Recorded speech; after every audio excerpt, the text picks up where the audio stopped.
جب کسی انسان کے لیے ہمارے دل میں کڑواہٹ آ جاتی ہے، جب کسی انسان کے لیے ہمارے دل میں کڑواہٹ آ جاتی ہے تو اس کے لیے برا بولنا ہم لوگ اپنا فرض سمجھ لیتے ہیں، اور برا بولنے سے پہلے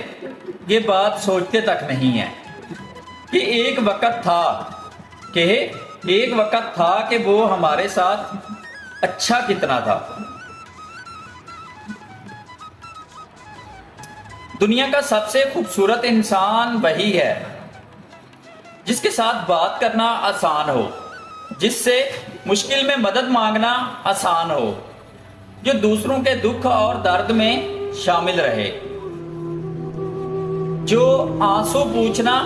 جانتا ہو، جو مرہم بننا اور مرہم لگانا جانتا ہو۔ خود کو ایسا انسان بنانے کی کوشش ضرور کریں، اور اگر آپ ایسے انسان ہیں تو یقیناً اللہ تعالیٰ نے آپ کو بہت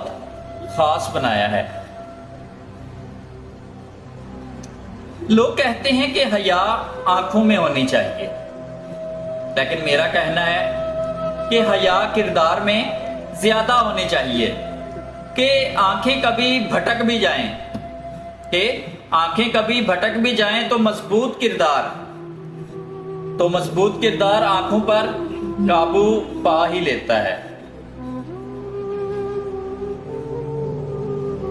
کسی کی میٹھی باتوں کا یہ مطلب ہرگز نہیں ہوتا کہ آپ اس کے لیے بہت ہی خاص ہیں۔ بعض اوقات کبوتر کو کھلانے کے لیے نہیں بلکہ پکڑنے کے لیے دانہ ڈالا جاتا ہے۔ حضرت علی کا فرمان ہے کہ اپنے پروردگار سے جب بھی مانگو تو اچھا مقدر مانگو، عقل نہیں، کیونکہ میں نے بہت سے عقل مندوں کو